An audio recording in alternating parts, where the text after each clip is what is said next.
Kita memulai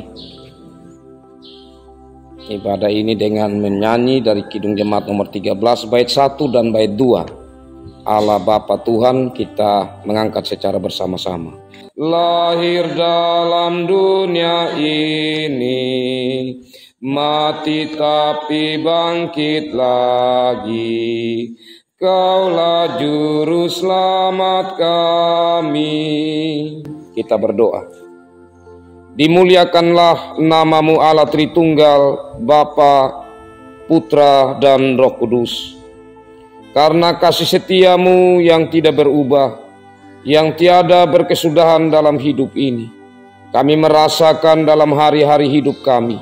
Karena itulah kami tetap percaya kepadamu dan mempercayakan hidup kami di dalammu. Kami bersyukur karena saat ini, di dalam rencana anak-anak Tuhan, baik yang akan menikah, membaptis anak, mengaku dosa, dan yang sidi, sudah boleh Tuhan nyatakan, luluskan apa yang menjadi kerinduan mereka, di mana hari ini mereka menerima pelayanan pastoral dalam mempersiapkan diri mereka pada tanggal 31 nanti. Ya Allah Bapa dalam kerajaan sorga, sebelum kami melangsungkan kegiatan pastoral, kami mau melandasi kegiatan ini dan bersama-sama mendengar merenungkan firman Tuhan. Kami mohon Roh Kudus Tuhan melingkupi kami, baik hamba-Mu yang menyampaikan. Hamba-Mu adalah manusia yang terbatas bahkan tidak layak. Mari Tuhan layakkan hamba-Mu ini, dan kami semua yang mendengar merenungkan, Tuhan berkati, sehingga firman-Mu menjadi pegangan kami, sehingga firman-Mu menjadi pedoman pelita dalam arah langkah hidup kami. Ya Allah Bapa di sorga, mari datang dan berfirman. Dalam Yesus Kristus kami berdoa. Amin. Kekasih-kekasih Tuhan, saya pilih bagian firman Tuhan dari Injil Matius. Injil Matius pasal 26 ayat 26 sampai 29. Injil Matius pasal 26 ayat 26 sampai 29. Demikian bunyi firman Tuhan. Judul perikop penetapan perjamuan malam. Dan ketika mereka sedang makan, Yesus mengambil roti, mengucap berkat, memecah-mecahkannya, lalu memberikannya kepada murid-muridnya dan berkata, "Ambillah, makanlah, inilah tubuhku." Sesudah itu ia mengambil cawan, mengucap syukur, lalu memberikannya kepada mereka dan berkata, "Minumlah kamu semua dari cawan ini, sebab inilah darahku, darah perjanjian yang ditumpahkan bagi banyak orang untuk pengampunan dosa. Akan tetapi aku berkata kepadamu, mulai dari sekarang aku tidak akan minum lagi hasil pokok anggur ini, sampai pada hari aku meminumnya, yaitu yang baru, bersama-sama dengan kamu dalam kerajaan Bapa-Ku." Demikian sabda Tuhan. Berbahagialah kita yang selalu rindu firman Tuhan dalam hidup kita dan melakukannya. Shalom. Shalom. Kekasih-kekasih Tuhan, kenapa saya mengangkat bagian firman Tuhan dalam kesempatan ini tentang perjamuan malam, atau yang kita kenal perjamuan malam kudus atau pesta perjamuan malam kudus. Karena ini jarang untuk disampaikan dalam saat-saat khusus, termasuk dalam katekisasi itu juga sering tidak sempat disampaikan. Nah, perjamuan kudus melekat maknanya dengan Paskah. Kenapa? Karena perjamuan kudus berhubungan dengan anak domba. Dalam konteks bangsa Israel, kita tahu bersama mereka punya perayaan, salah satunya adalah Paskah. Dan perayaan Paskah untuk umat Israel atau Yahudi itu sehubungan dengan peristiwa kelepasan mereka yang dikaryakan Tuhan saat mereka akan keluar dari tanah Mesir, di mana anak domba disembelih dan darahnya ditaruh di tiang pintu sehingga malaikat maut saat melihat melewati. Jadi itu adalah sebuah makna pembebasan. Karena itu bangsa Israel setiap merayakan Paskah, maka mereka merayakan dengan memakan daging anak domba, ya, selain dari roti. Karena di situ peristiwa mereka cepat-cepat, jadi baik itu domba tidak boleh lagi pakai bumbu segala macam, begitupun roti tidak boleh lagi adonan yang menggunakan berbagai macam hal yang buat enak, dia hanya menjadi tawar saja. Untuk supaya mereka cepat-cepat pergi karena pagi-pagi benar mereka harus keluar. Nah, sebenarnya apa-apa yang Tuhan tetapkan dalam perjanjian lama itu merupakan gambaran yang akan disempurnakan atau digenapi dalam Yesus Kristus. Sehingga peristiwa Paskah yang kita rayakan sebenarnya itu peristiwa penggenapan. Maknanya sama secara makna, yaitu peristiwa kelepasan atau pembebasan, di mana lewat Yesus Kristus maka kita semua manusia itu dibebaskan lewat pengorbanan Yesus Kristus sebagai anak domba Allah. Karena itu maka kita tidak lagi juga mengikuti bangsa Israel untuk makan daging seperti domba atau kambing untuk merayakan itu Paskah. Kenapa? Karena Yesus sendiri yang sudah menjadi anak domba Paskah itu. Jadi sudah ada penggenapan di situ. Nah, sekarang bagaimana Yesus menyampaikan hal baru itu sebelum kematiannya kepada murid-muridnya lewat perjamuan malam ini yang kita baca bersama. Di situ Yesus mengambil roti dan seterusnya, begitupun anggur. Nah, gereja mula-mula itu memaknai bahwa karena Yesus mengucapkan bahwa inilah tubuhku, inilah darahku, maka dipandang bahwa lewat roti dan anggur, maka di situ Tuhan hadir. Bukan kehadiran secara pengganti, tetapi betul-betul roti itu berubah, darah itu berubah atau anggur itu berubah, ya, menjadi daging atau tubuh dan darah Yesus.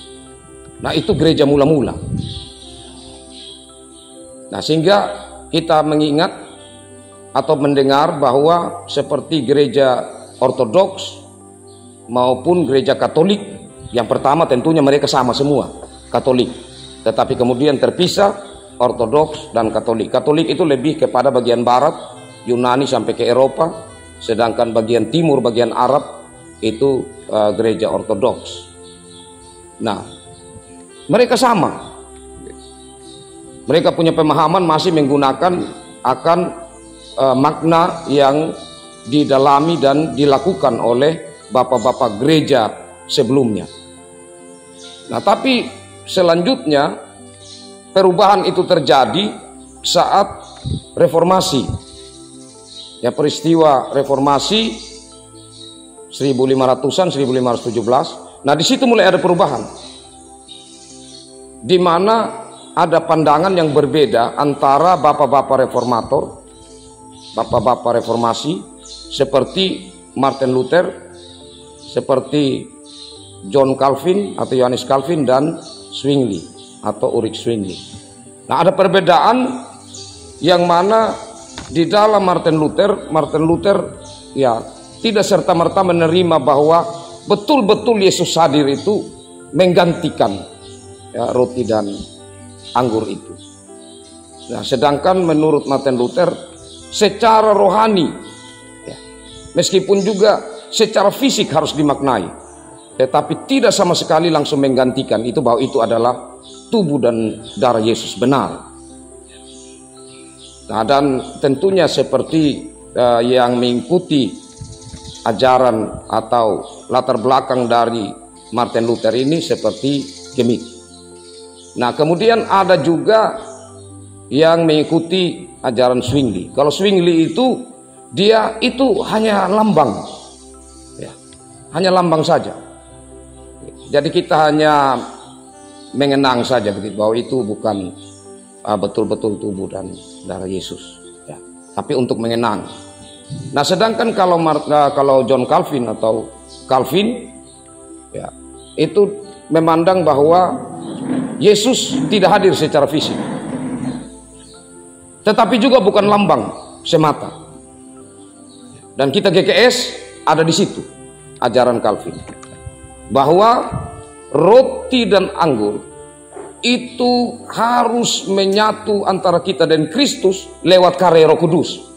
Nah, itu bagi Calvin. Nah, karena itu maka yang saya maksudkan di sini, khususnya bagi Bapak Mamagitan, meskipun sudah sidi, tetapi makna ini harus dipegang. Kenapa? Ada baiknya tentang makna yang dimaknai oleh gereja dulu yang masih diikuti oleh gereja Ortodoks dan Katolik. Dalam hal ini betul-betul itu Kristus ada di situ, ya. Itu betul-betul tubuh dan darah Kristus. Ada makna penting di situ yang tidak perlu kita ambil semua. Tetapi maknanya di saat kita menghadapi, kita tidak main gila, tidak ada yang ribut, semua serius karena kita sedang menghadapi tubuh dan darah Kristus. Itu dia punya makna yang kita ambil. Nah, kalau kita yang sekedar melihat dari ajaran Zwingli itu hanya lambang, itu kita tidak terlalu dapat maknanya. Karena itu kita ambil tengahnya, ya.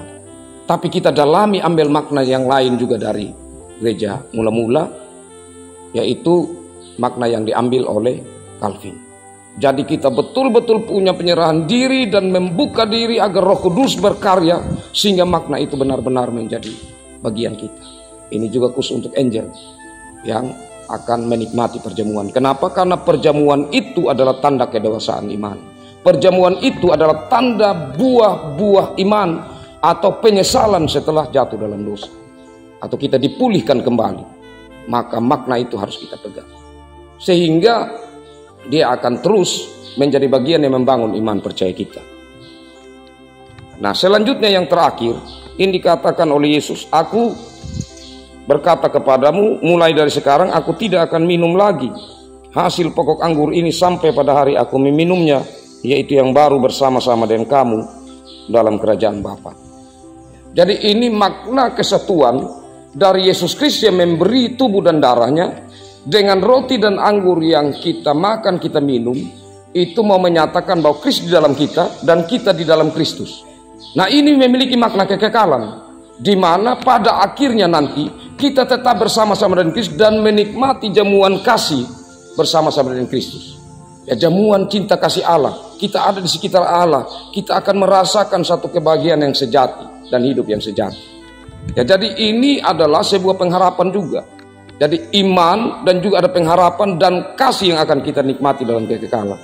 Karena itu maka perjamuan kudus melatih diri kita untuk terus menguatkan pengharapan kita akan kebersamaan yang kekal dengan Tuhan yang kita sudah mulai itu di bumi. Hidup menyatu dengan Kristus yang di dalam kita dan kita dalam Kristus. Jadi kiranya kekasih Tuhan bagian firman Tuhan ini sedikit ya, memberi bekal bagi Bapak Gitan, Mama Gitan, bagi Angel, ya, khususnya di dalam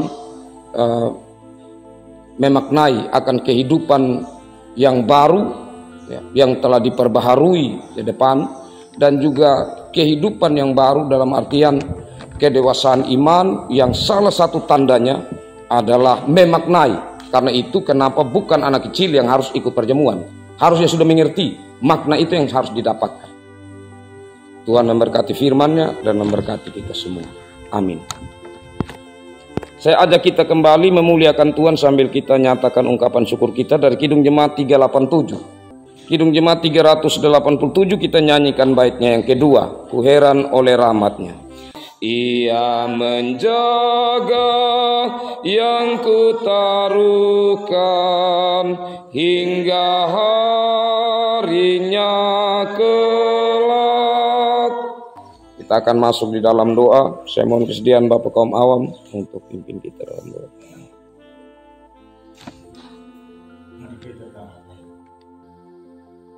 balik ng tahapon mo. Ang puluti ko ito ng murahalan mo, nagdadibot mo. Makantuwa di ko na pangwag magulat ang mga nadang talabi na. Ang baray sa kabiyan ko, hindi at umati. Ang mapagala di ko ito huwag at alaanan ang agig ko rin mo po. Puro huwag baanan ito hindi ko magihan pinaasiga. Lap kung ito ko ito magkarahin mo. Pagkain ko ito muli. Kanyanya ko na nabinin na alam mo ko ito po. Hindi ko po magkarahin niya. Ukot kita muli na iiyak naman na magpipungan bijar pakapakamu laku iya itu nanti terminta ama manyer bumuli na nilugak na mau marumugak na na nampoko pinay muli na may hindi tahu keterangannya kampakatanya belum kampakenya na penuh pekakmu na wino bibulima kadang timu yang pakai ini jadi ini itu pokok pun nama diri jangan kalah nampai na mamawag ng pungang mata paling kepungan lapang pela amalu beri jadi ketemu niya awal ini mo nama produksi pertama punya agama yang karena memadeni dengan lain itu ke anak untuk tahu ini itu berada lapang kemudian umur yang penuh pertama jadi hukum dia tahun 6 tahun mungkin lebih tidak tahu keterangannya belum menambah ejak berbeda bunga alam enam jauh yang minum terakhirnya umur pengenalan begini muri ini tidak tahu tertua dalam itu hal yang mendengar ejak menurut menyiap dan untuk mengejanya umur pengenalan kecil menurut yang mungkin berkata muri ini tidak tahu terakhirnya hari ini dia yang mengadu baik itu jauh itu pun melakukan kalau itu yang terjadi ini ketika ini yang paling rasam karena kata mengarang anak nomor video ini ketika terlalu amin. Terima kasih Bapak Om. Demikian ibadah kita. Tuhan Yesus memberkati. Shalom.